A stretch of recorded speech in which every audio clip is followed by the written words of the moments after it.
Hey, RetconRaider here, and welcome back to Baldur's Gate 3, where you can see that I have just remembered that our flyers can scout locations for us. And yeah, short of there being like a skill check out here that the imp can't trigger, it does appear that the waterfall's pretty much a dead end. There are no other walkable surfaces near this column, so I think we can check that off our to-do list. That said, what to do? Today we are going to head back into town. We're going to check out the mall that kids keep talking about. And then after that, we'll hit the road. We'll get back to some proper adventuring.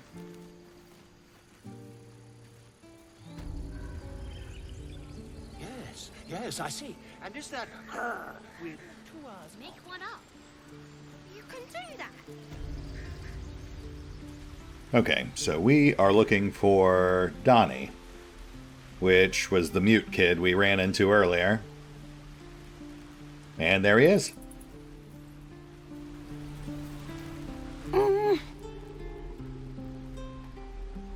Hey, Donnie, right?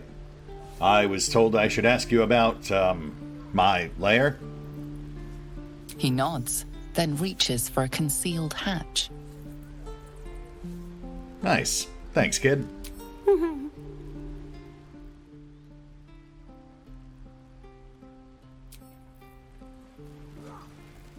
And down we go. To the Tiefling hideout.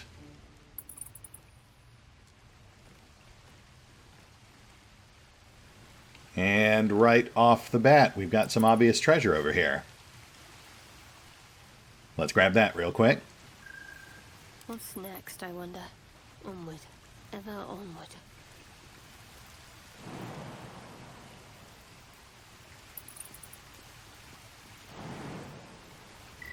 Not even close.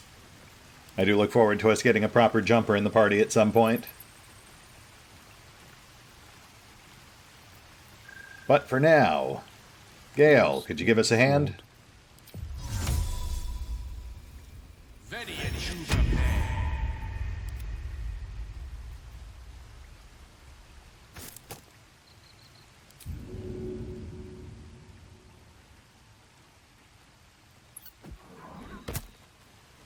There we go.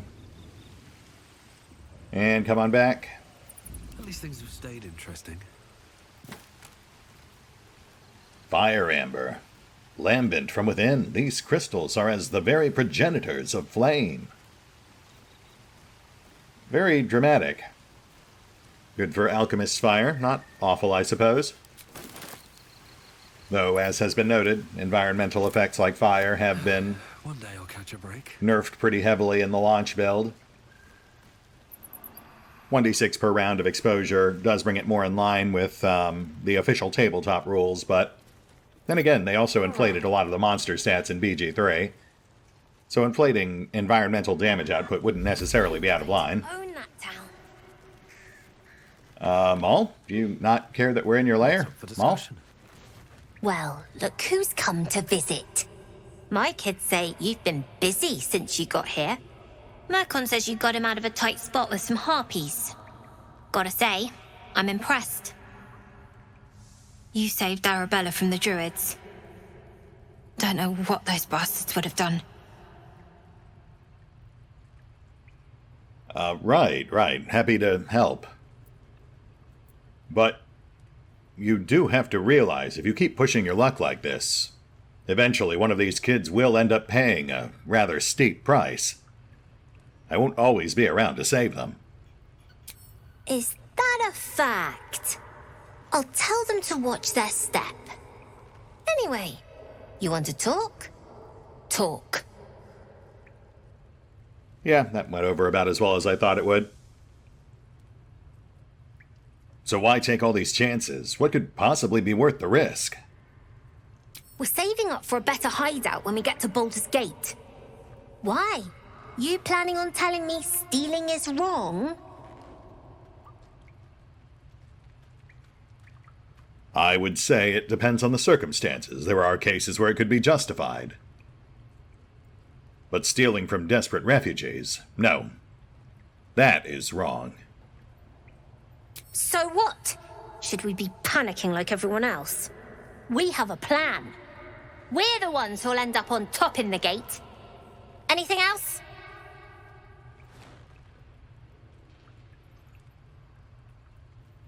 Look, if you insist on these petty pursuits, is there something I could help you with, perhaps? Something that might result in less children being endangered? I do, as a matter of fact. Revenge. You saw what those bastards that run the place were doing to Arabella, scaring the precious mite.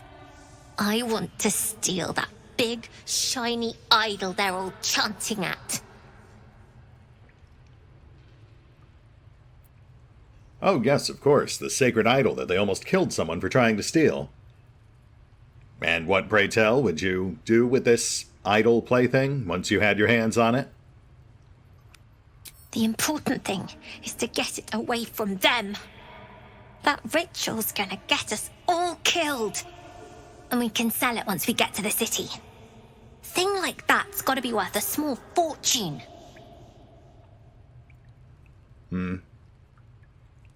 Pretty blatantly self-serving, but at least the first part's more driven by survival than personal profit. Not to mention it would foil Kaga's current plans, and she's obviously up to no good. We'll keep our options open there. We'll see how things play out after we find that evidence against her. No promises, but I'll see what I can do. Be careful. They look as brittle as old bark. But they're vicious. Anything else? I don't suppose you have anything worth trading. Scroll of Sea Invisibility, not bad. Though very pricey. Arrow of Darkness, interesting. Arrow of Roaring Thunder, explodes on impact. That's fun. Elixir of Bloodlust, also fun. Fire resistance.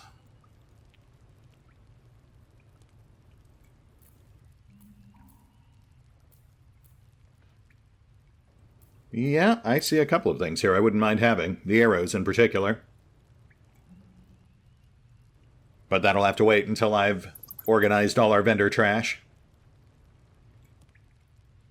Anything else? Nope, I'm good. You've been a friend to us. Come back anytime. Well, thank goodness for that, because getting on her bad side is a quick way to break your game. At least it was back in early access. So I have been very wary about how I approach this for the launch build.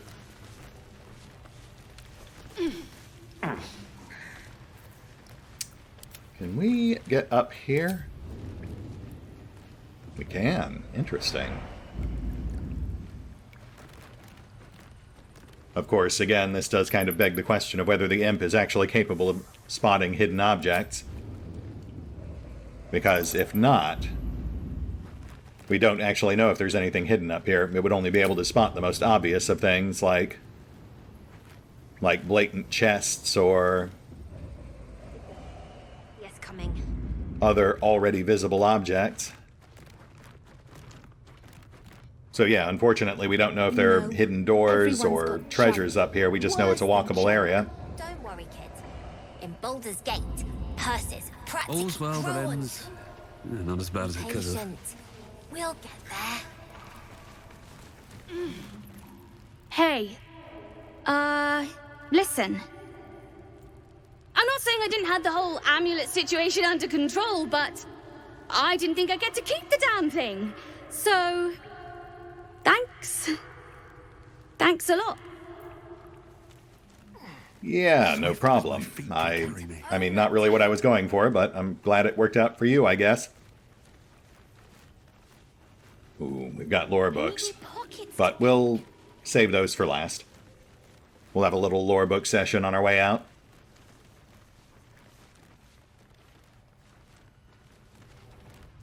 Keep out of trouble, hey? One of us should.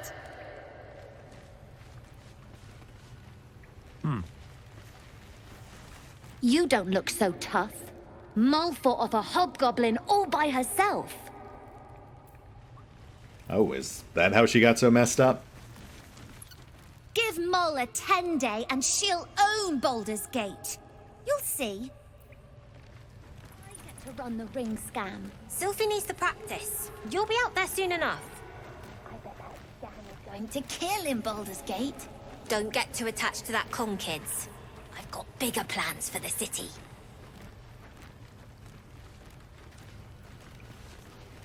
Hey, Mercon. What's up, kid? You came! I have... Here! Mole said I should thank you properly for the harpies. So I wrote you a story. Maul said that, did she? So she can be a good influence. Thank you. This is very nice. It's about you. I hope you like it. Mercon's story. Mercon's present to you, describing how you saved him from the harpies, and how he thinks you were amazing.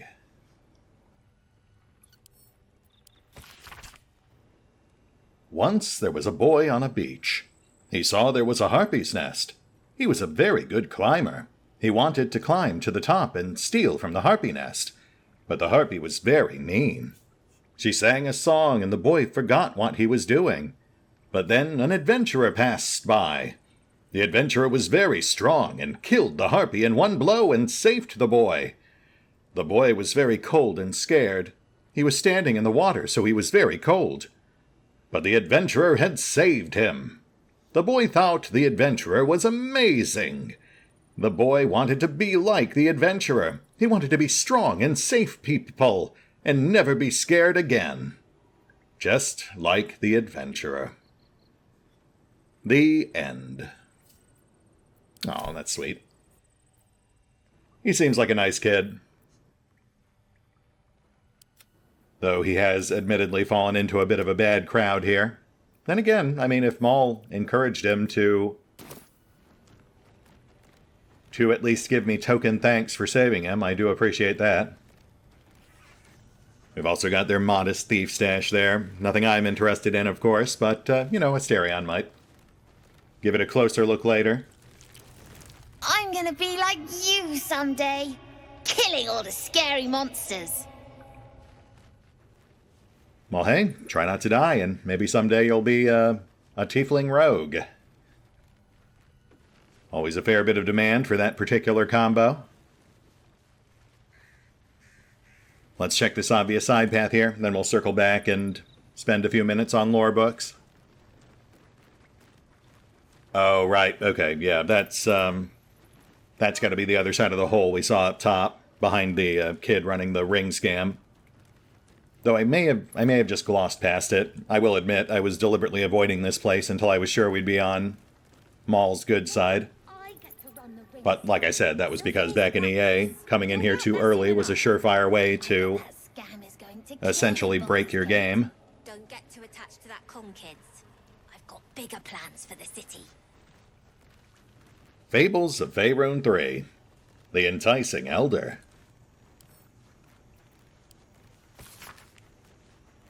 There were once two sisters, one a great fighter and one a great cleric, who longed for new adventure. "I shall skewer an elder brain upon my sword," cried the fighter. "To the Underdark." "I wish to know the secrets of the brain's powers," said the cleric. "Let us be off." In the recesses of the deep, the sisters slew darklings and darrow, bugbears and bullets. The two reached an Lae'd colony when the fourth 10-day passed. Their quest would soon be complete.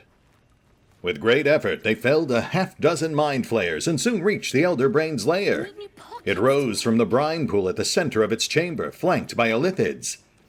The brain didn't speak aloud, but the sisters could hear it in their minds. "I am called Quaoz. Why have you come?" "I will make your powers my own," called the cleric. "I will crush you and bring an end to your tyranny," said the fighter. Not long until The brain hovered in silence. A moment later, a burst of psionic energy shook the chamber, Sorry about and the sisters lay dead. find anything good? today? No. Good luck, Everyone's got Queaz junk. replied. Worse than junk. The Don't Illithids worry, feasted kid. heartily that day. Baldur's Gate. Purses practically Well, that growing is quite the trees. cautionary tale. Be patient. A bit far-fetched, though. I mean, seriously, when would you ever find yourself in a situation where you had to decide between slaying or stealing the powers of an Illithid elder brain? I think we actually have some books that might be slightly related, though. Yes. Oral Histories of Faerun, Gith, and Mind Flayers.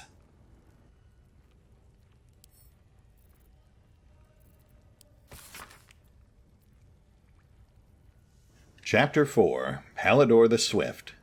700 years of age, wood elf storyteller hailing from the wood of Sharp Teeth. It took me several 10 days of quiet habitation in the wood before the venerable Pallador felt comfortable revealing his presence to me. The longer I stayed, demonstrating I was no threat to his health and peace, the more open he was to gentle inquiry. This tale, relayed to me on a chilly morning as we stoked a small fire between us, was like none I had heard before or since. I asked if it were fiction, and he insisted emphatically it was as true as his own right eye. Long ago, before my eyes and ears, before your lonesome quill, dear scribe, there was an empire of people, or perhaps only belief. An empire of brain-eaters, soul-wasters. They called themselves Illithids, the flayers of minds. The children of Gith were bowed, bent in service to the flayers. A passionate people made to serve a cold belief. The flayers were untouchable, their minds a great oppressor. No proud will or passion could break Gith's children free. Until, at last, a reckoning. Its source unknown, its power unproven. But its events, history-making. The cowed would not be cracked. Gith's children fought back valiantly, their freedom theirs, the flayers bent and broken. Till today. Interesting. Very, very vague, but that does give us some much-needed context for what we witnessed during the game's introduction. Why the Illithids were trying to so rapidly expand their ranks, and why the Gith showed up to stop them. I suppose it'll also give us some context on Lae'zel's behavior, if and when we ever track her down. Oh, let's send that one back to camp. That way we won't accidentally read it twice.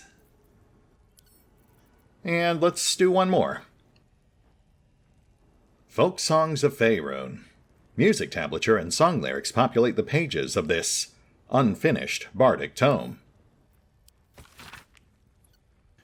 The book is a clear work in progress, though already extensive, chronicling various musical styles and notation from across Faerun.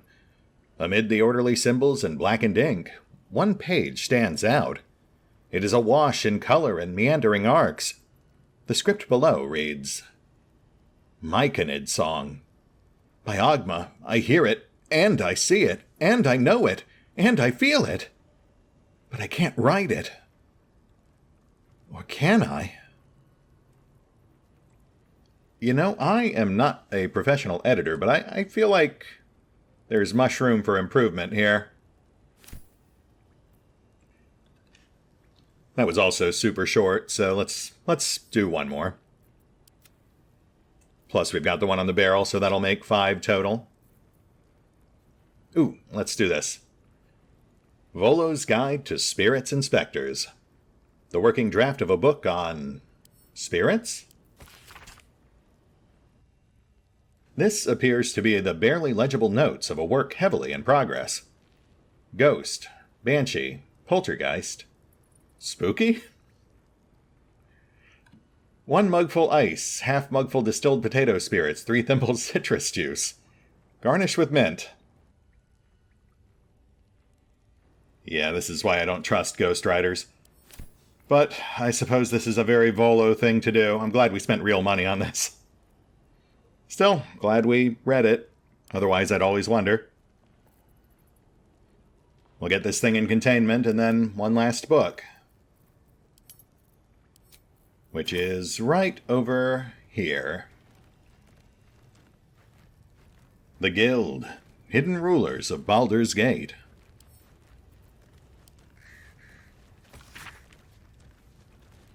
The book's central argument is encapsulated in a chapter devoted to Rilsa Rael, Guild Kingpin of Little Calimshan.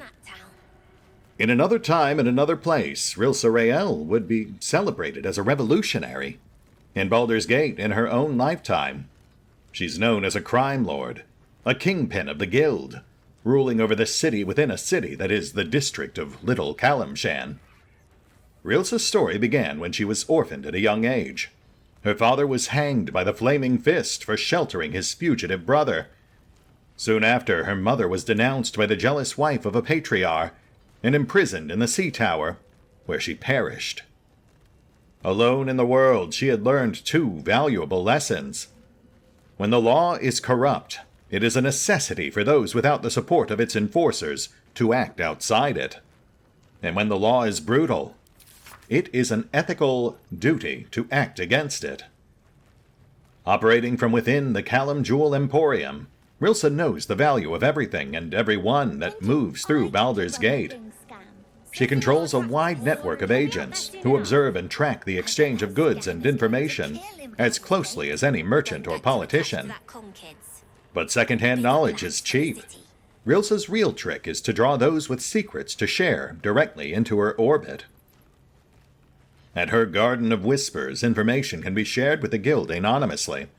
Anyone with a grudge to bear or a competitor to bring low, that is to say, anyone of importance, can ensure that the whole city knows their grievance. It is said that if somebody speaks of your weak spot in the garden at dawn, you can expect to find a knife buried in that exact spot before night falls. Scary, scary. Lots of name drops in this one. I have to imagine that'll be relevant by the time we actually hit Baldur's Gate. It's also interesting, of course, because it does put a bit of a noble spin on the whole Thieves Guild, which, of course, makes it easy to tell where these kids got the idea of doing something similar. And it does make Mull's ultimate motives slightly more... Oh, okay. Camera got hung up on the rocks there for a moment, but yeah, I mean, it does make Mull's motives seem at least slightly more noble as well. I suppose she drew parallels between the situation with the Tieflings and the Druids against the story in this book. Anyway, that's enough lore books for now, so let's make sure we're ready for adventure. Someone pointed out I forgot to actually slot second-level spells, so let's at least tag in Shatter. It would be nice to get some use out of that evocation specialization.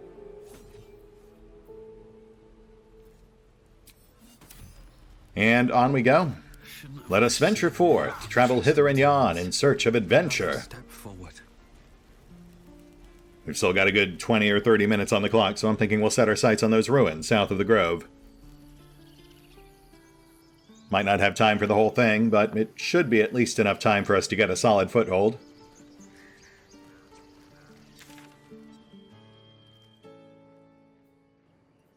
Okay, so out the gate and hooking left.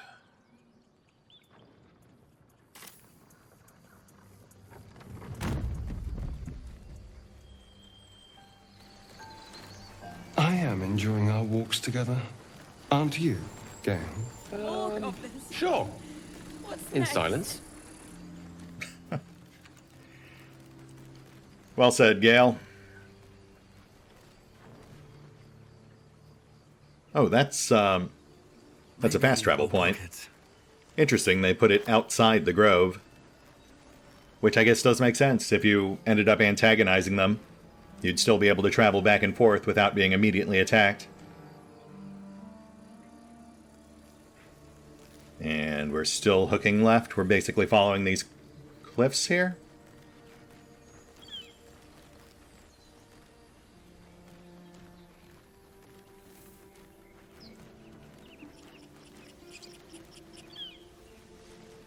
Oh ho ho! You think it's dangerous? Of course it's dangerous. One of them carved up Zoru's whole squad. So let's leave it. And let the goblins have it? No.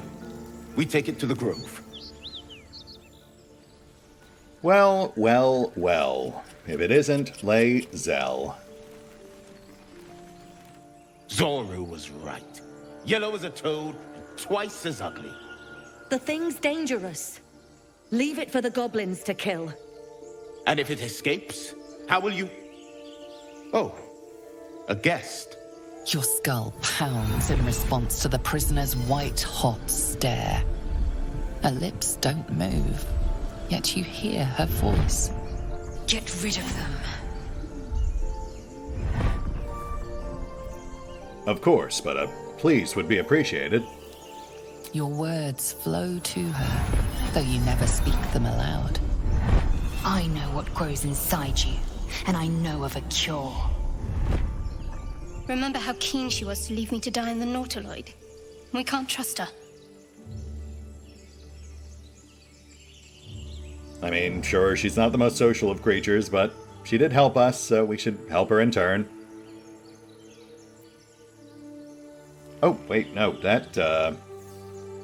that would be us persuading them to kill her? That doesn't sound right. Alright, I guess we'll go deception then. I know this creature. She's incredibly dangerous. Save yourselves. Leave her to me!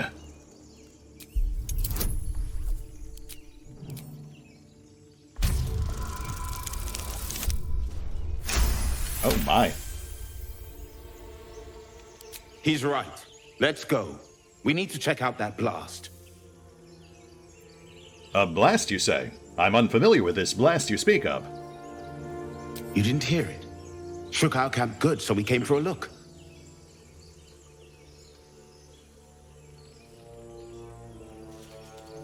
And were I to seek this camp, where might I find it?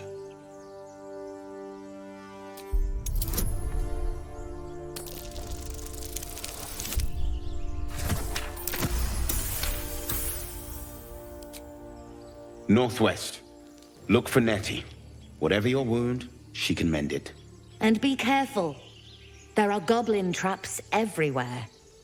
Nymessa, come. Wow, inappropriate.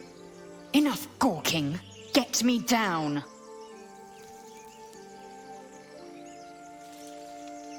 Still waiting on that please. Never. Really? Alright, fair enough. Observe and listen. You'll hear goblins before you see them.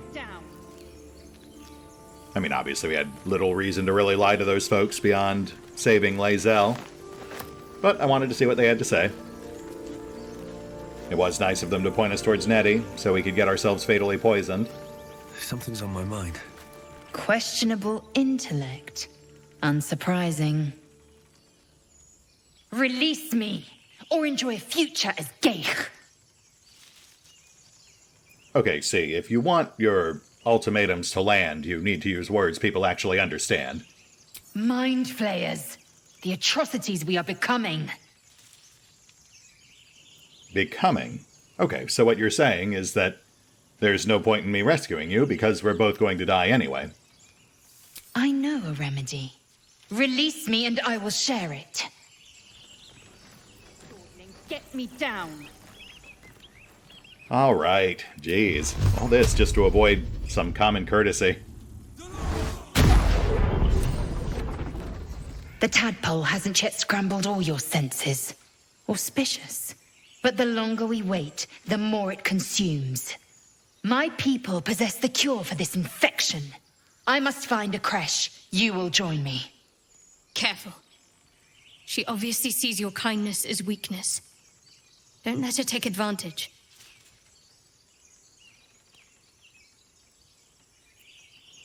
I was expecting an actual cure, not another task that might or might not lead to one. A pity that. I made an offer and you accepted. Your fantasy is not my burden.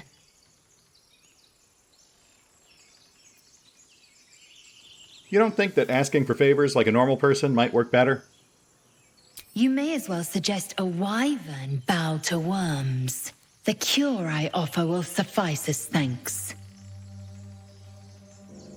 I mean, a wyvern would probably bow to a worm. Wait, are we talking worms with Ys or... You know what? Not important. What's, Crash? It is many things. A hatchery, a training grounds, a shelter. Githyanki protocol is clear. When infected with a Gaith tadpole, we must report to Augustil for purification. Gotta say, I'm not really crazy about the term purification, but, sure, we'll look into it. You are full up. Dismiss your weakest warrior. If you insist. Head on back to camp. I'll see you later. Very well. But heed my words. The Horned Ones mentioned a camp. One there, this Zoru, has seen Githyanki. A crash must be near. I must interrogate this Zoru. Our very lives depend on it. I will be at your camp. Do not keep me waiting.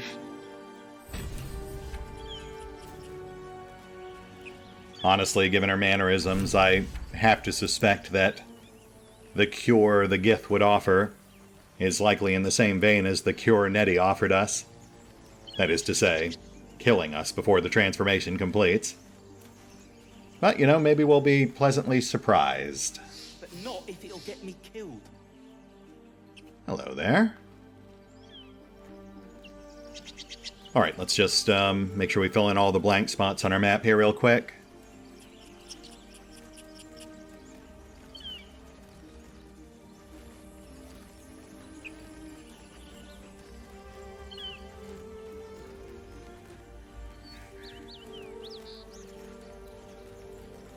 Looks pretty clear out here, and we've already been down there.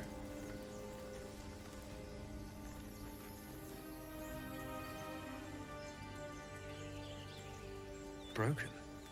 Must have been here a while. So, yeah, let's go chat these guys up.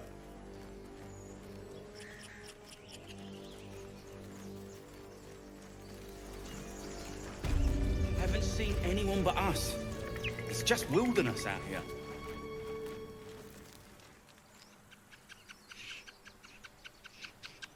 I come in peace, Warryn. Peace. You! Not another step, hear me? Boss! Got company up here! What's this then? Trying to creep around us and loot the crypt? Not happening. Or is it the ship you're after? Don't matter either way. It's ours. All of it. I mean, honestly, I was just walking up to have a chat, but I suppose given the tone, you won't believe that.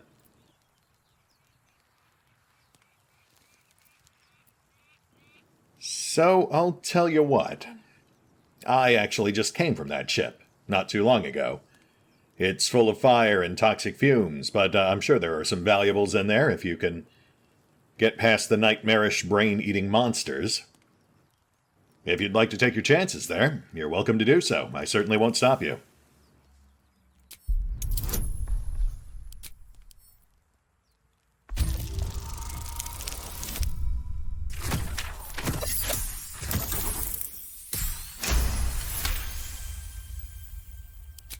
Well, in that case... Come on, you lot. No point in getting killed. Second worm gets the cheese and all. Second mouse gets the cheese, no? Nobody's getting any damn cheese. Now move it! You're more cunning than you look. I thought we had a fight on our hands. Nah, they give us like 12 different options to defuse that fight.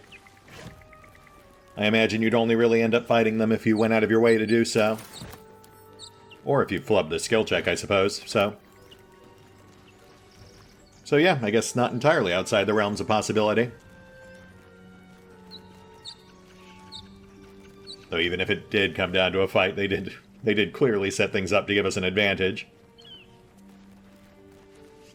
But, you know, while I will admit that it is a bit of a shame to also miss the loot that those guys were carrying, we're not going to go out of our way to kill people who know when they're in over their heads. I mean, if those had been, like, blatant murderers on their way to go kill more people or something, then maybe we would have provoked. But as it stands, I am content to let them go. Especially since they apparently left with such haste that they just left a bunch of their stuff sitting around. So we do still get something out of it.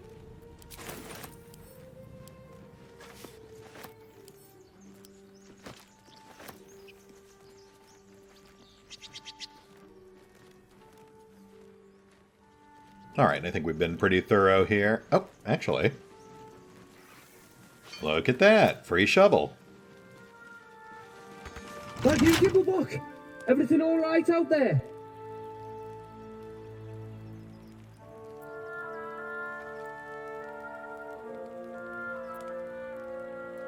You know what? Being honest got us this far. No, I'm afraid not. Your friend Gimblebog ran off. Screamed something about wormy cheese, and then, went to check out the wreckage on the beach, I think. Yeah? Well, I always were a bit soft. But I've got plenty of friends who ain't soft. Come in here and you can meet them. Ah, well, it was worth a shot. That's fine, though. I'm sure there's other ways into the ruins. Like this, right here, though perhaps we'll seek a less obtrusive method. Something that won't loudly announce our entrance. Time and the elements have left the plaque unreadable. Neat. Weird you let me click on it then, but okay.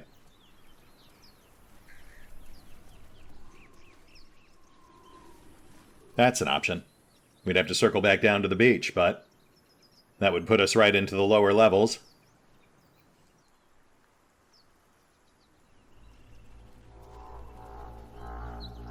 Something over there. Ooh, nice.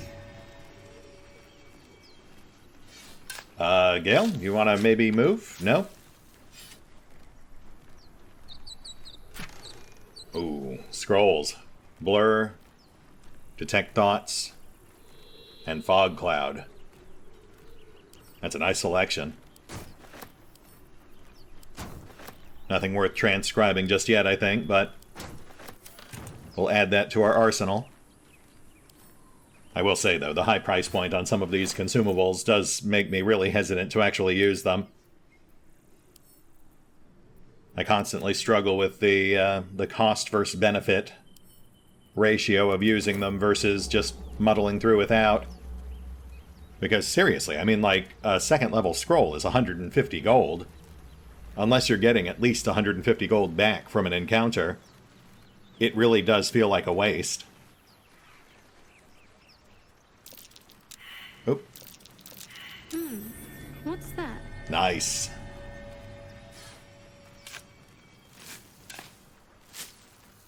More scrolls? Ooh, okay.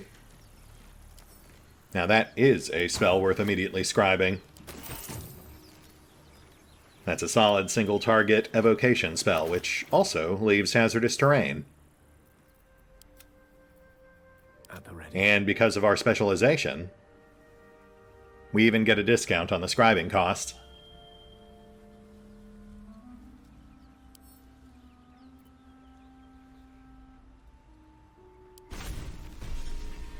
Though now the question becomes, what do we drop to make room for it? Because all of these are potentially useful spells.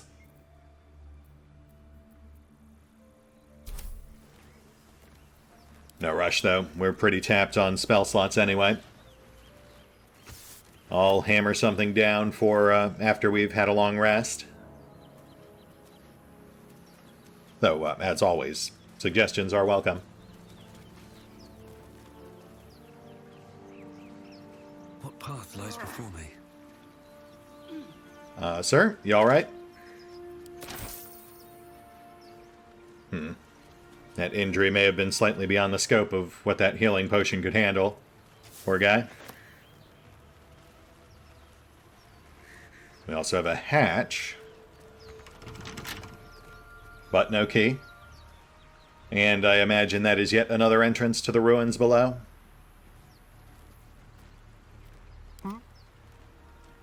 Let's have Asterion take a crack at this one. It's either that or circle back down to the beach. Easy. Ooh, target number 20. That's rough. Though Asterion has no shortage of bonuses.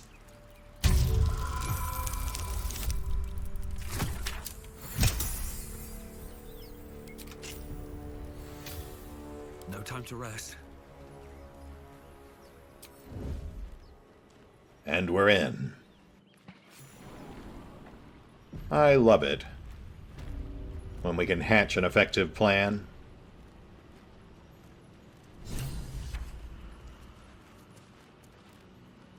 Let me just make sure we're not missing any objectives here.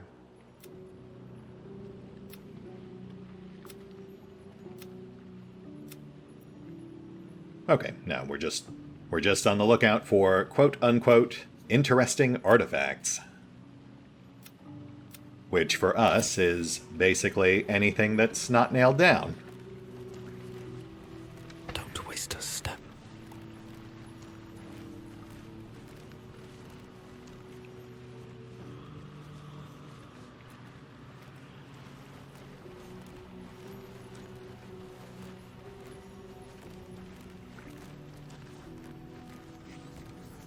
Entombed Scribe. Marked as a character, not just a lootable container. They look like scribes, despite the weapons. No surprise that they died then. I wonder what was so subversive about their words that they commanded protection. Armed, huh? Yeah, we should probably change that. We'll also take this. 3 scrolls of protection from evil and good, which very specifically protects versus undead. Subtle. But yes, we'll take those 2. I don't think we'll bother using them, though, aside from being valuable. It also requires concentration, which, sadly, is something we do not have an abundant supply of. Just hurry this along.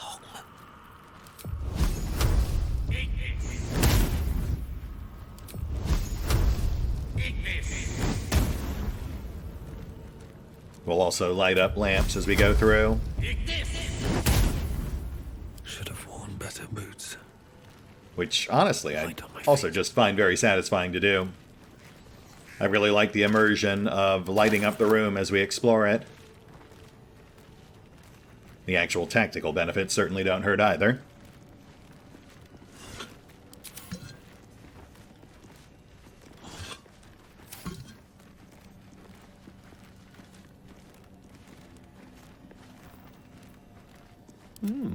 I applaud your taste.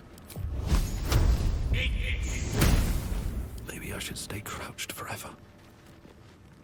These boots have seen everything.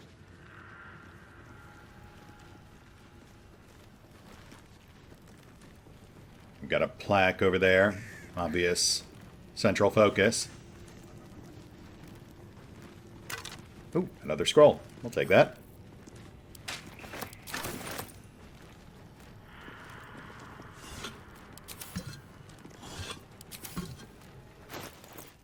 Let's shed some weight. Still haven't done that big trading run I want to do, but we have to head back to camp before we can, since I'll need to sort out all our wares. I'm thinking we'll take our first long rest once we're done with these ruins. Yeah, it was right. And that'll be a good time for us to finally go shopping. Main entrance is off to our left. We'll ignore that for now.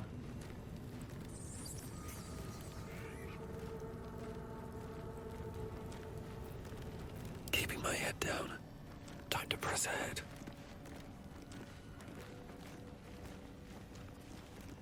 We'll ignore that for now as well, at least until we're done with this room.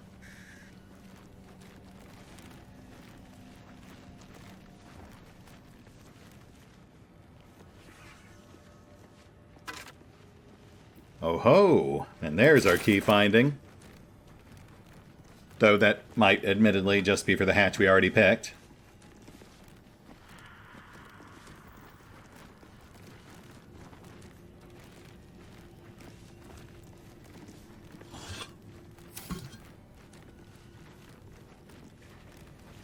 We've also got a button highlighting in that back alcove.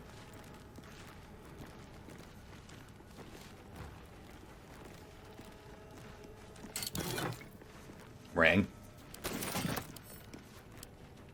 Which I would be more excited about, except consumables are worth so much more. It really is kind of goofy. You know, they have these items that are clearly intended to be treasure items, but their assigned values pale in comparison to what's supposed to be throwaway battle consumables. Hence, again, why I'm so hesitant to actually burn those things unless we absolutely have to.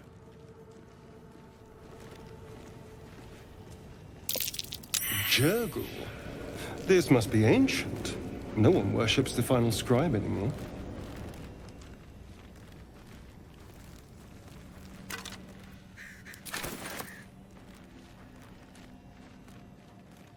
Oh yeah, I do remember this part. I think I actually used that statue in a thumbnail.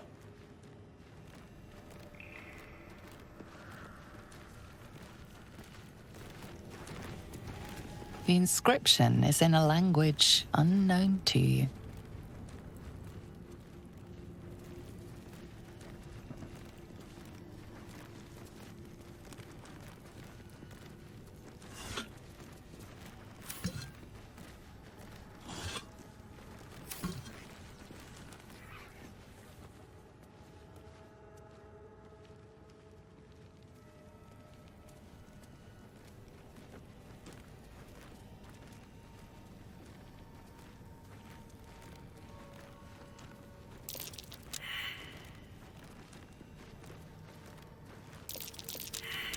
That's curious.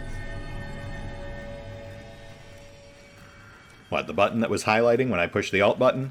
Yeah, I noticed that too. But thanks. That highlight button is so inconsistent.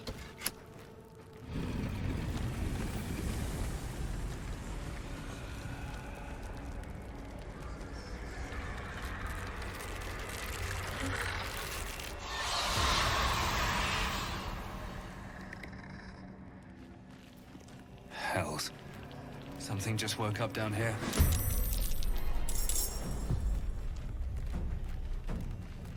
And we're fighting, I think? Really? Now? Oh, okay. It's Gale and the Flyers. They're in combat mode. Weird.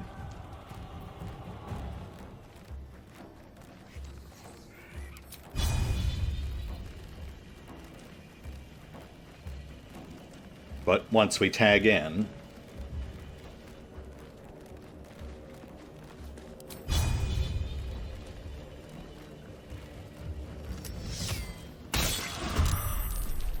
Yeah, there we go. That is super, super janky.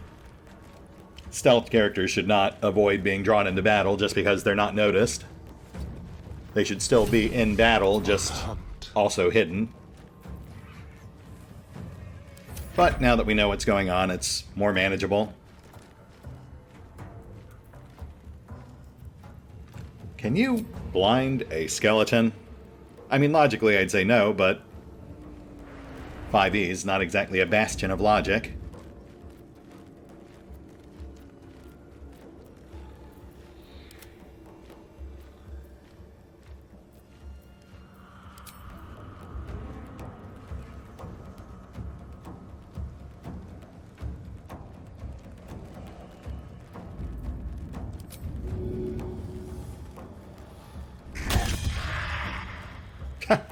Just Alright, just jam the whole crowfoot in there. I'm sure that's an impediment. How about poison? Okay, so yes, he is immune to poison. That's good to know. Cloak and dagger. My favorite. How about sacred damage?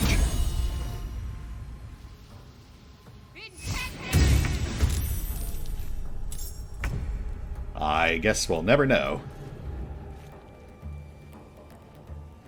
And Auric. Don't want to think about where my eye is itching.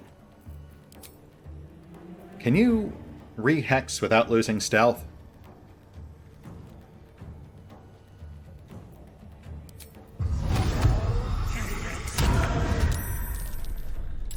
You cannot. Good to know.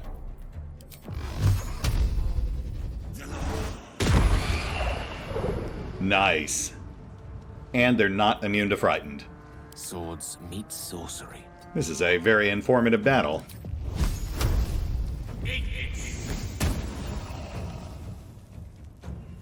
Alright, that's everyone. We've got summons up front, so they should draw fire.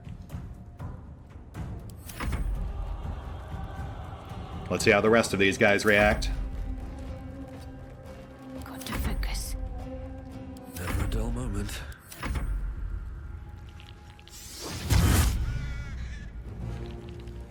Okay, well they just gave our flyers cover, so thanks. Block their own line of sight too. That's it's an interesting decision.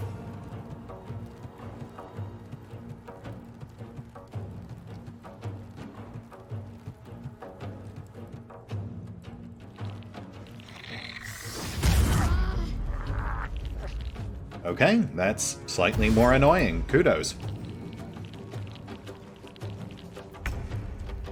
And we're back up.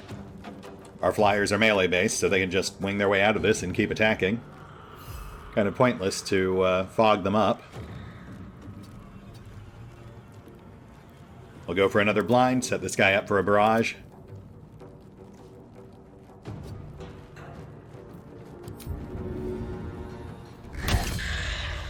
Nice.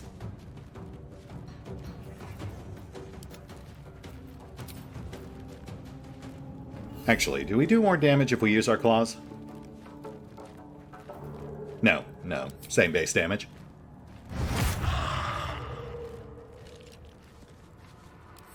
I missed this. On the way. How about you, Asterion? Can you draw a line of sight? He can. Lovely. Though, I mean, to be fair, in looking at it, yeah, I guess, technically speaking, the rest of our party is only up to their waist in fog. Let's roll in my favor.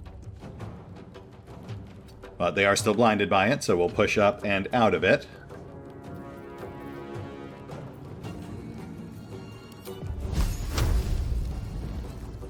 Oh, shoot. Okay. Well, that's unfortunate.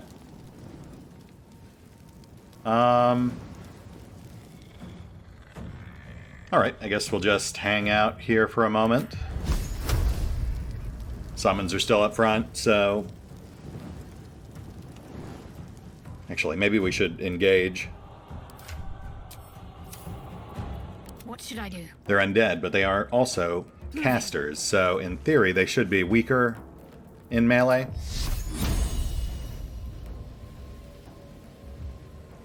Especially since we took away their melee weapons, though. Though I think skeletons by default have a raking claw attack.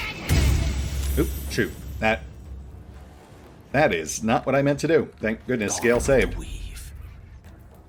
But yes, let's push up on him. Yell's got a halfway decent AC. We'll pin this guy down, discourage him from casting more spells. Come on, can't stay idle. I think worst case scenario, he'll try to claw us. Wonder if the gods are watching me.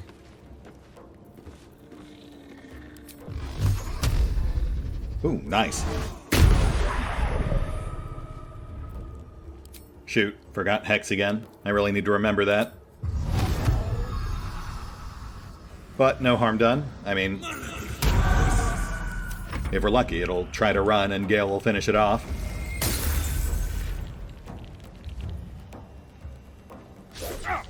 Ah. Oh, interesting. I didn't realize we had silence in. They didn't have that in early access.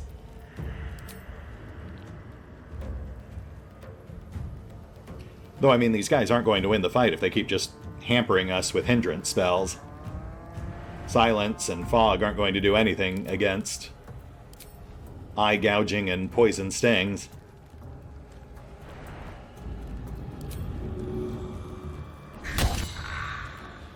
Though natural ones might.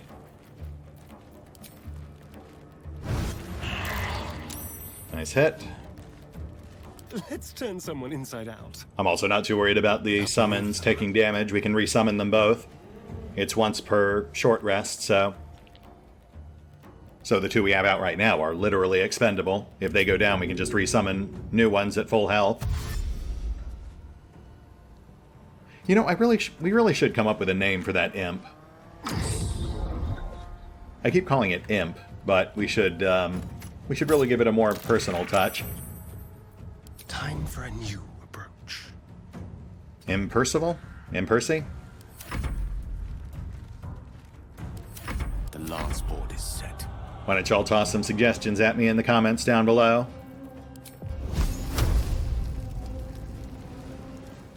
I honestly wanted to use the Quasit instead, just because it's different. But the imp just seems better on paper. I haven't found a good reason to switch off to the Quasit. Though, if there is one, feel free to let me know. The extra poison damage just seems like a better draw than the save or suck fear effect the Quasit comes with.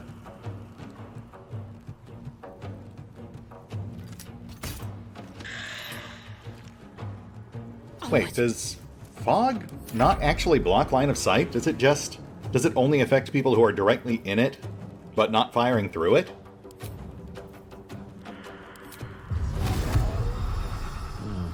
Seems like the best way.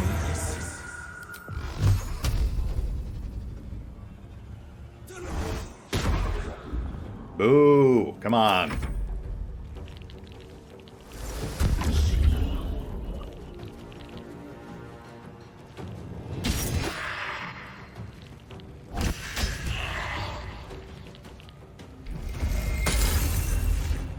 No, not my imp.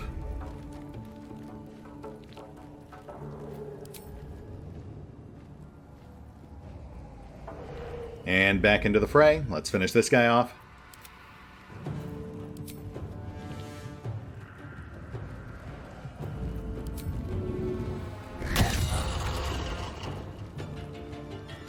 Yeah, not much of a fight, but to be fair, I think we were supposed to be here when we were still level 2.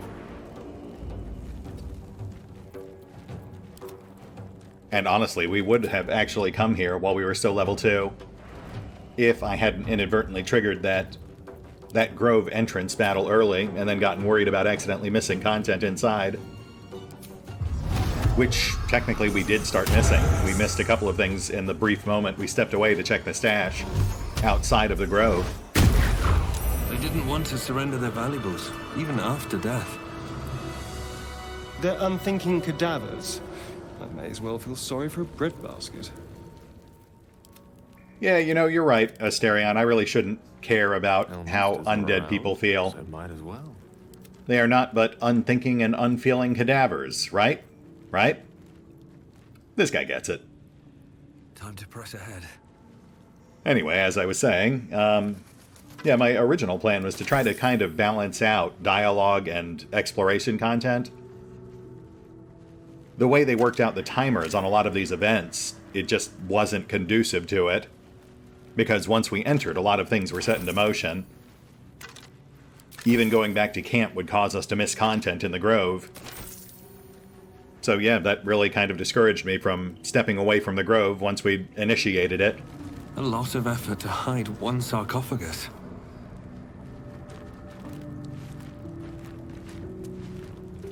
Here lies the Guardian of Tombs, through knowledge comes atonement. All right, I'll bite. Let's check it out.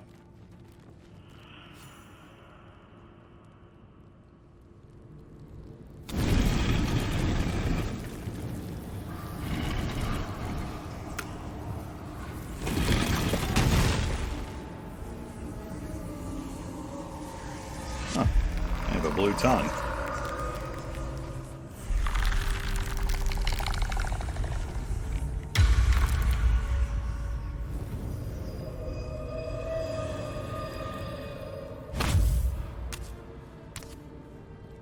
So he has spoken, and so thou standest before me, right as always. What a curious way to awaken. Now, I have a question for thee.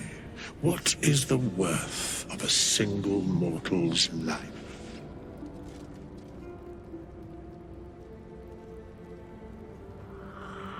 Well, that is quite a question, richly adorned sarcophagi. Any particular reason you're asking me? Curiosity. Nothing more. Wilt thou answer my question? Yeah, I guess so. Ask away. So, I ask again, what is the worth of a single mortal life? I mean, that is kind of a tricky question, because we are running our character as if he were neutral or chaotic good. But at the same time, I don't know if that would lean itself into every life being worth sacrificing everything for, since obviously we've killed people, and we do stand to pass judgment on many people that we will likely kill.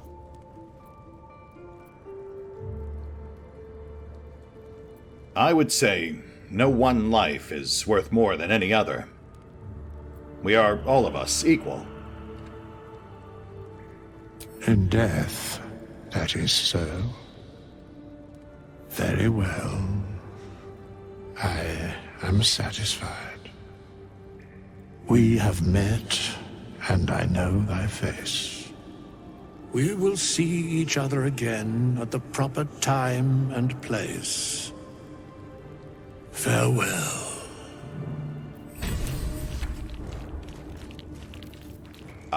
Okay, well, see you, I guess. That's probably normal. I suppose it could have been worse. He could have had a coffin fit. Soul coin. We'll take that. Silver goblet with a laughably low value. Arrow of Ilmater. Plus 1d4 necrotic. Prevents healing. Okay. That's not bad. And Arrow of Dragon Slaying. Deals double damage to dragons. It said the inventor of these arrows was assassinated by a shadow dragon, who wished their secret for itself. I mean, look, it's a nice arrow, but double damage isn't exactly slaying. I wonder if it would actually do double damage to me.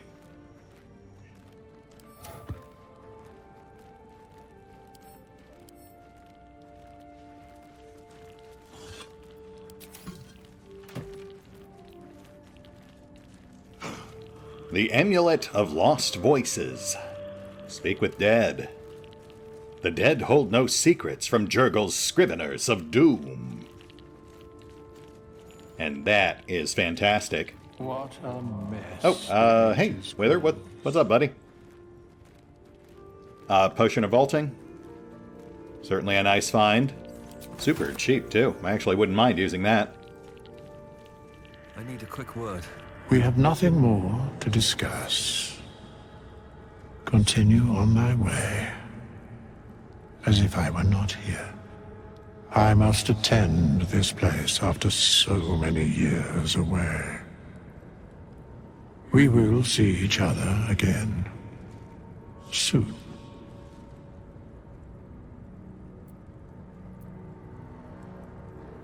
You seem very certain of that. Why? The mechanics of fate would be difficult to explain to one such as thyself. Regardless, it will occur.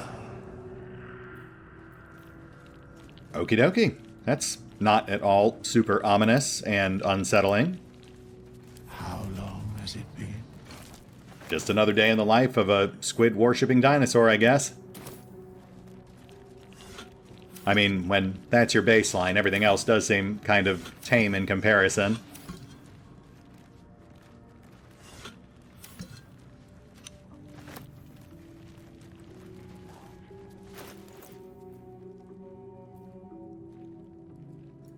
Okay, wow. I mean, not much of a fight today, but we got a fair bit done, and we found some pretty nice loot. Again, I do really feel like the treasure items should have a higher value, but I suppose that's a pretty minor quibble in the grand scheme of things. We still found a lot of nice stuff, and some very useful stuff. Though, what is that? Once per long rest? Yeah, now the trick's going to be deciding which one corpse is worth talking to each day. At least until we can more reliably cast that spell on our own.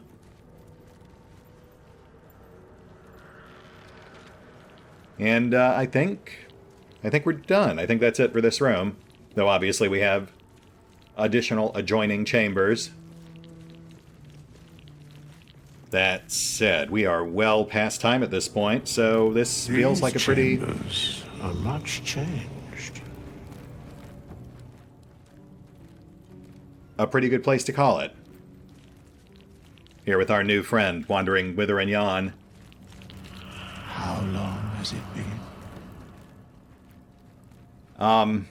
Yes, so we'll hit the pause button for now. I'll take care of the usual off-screen bookkeeping, clear our inventories a bit. And we will pick up here next time, as we have a dungeon and a dragon. Truth in advertising, y'all. See you then. These chambers are much changed.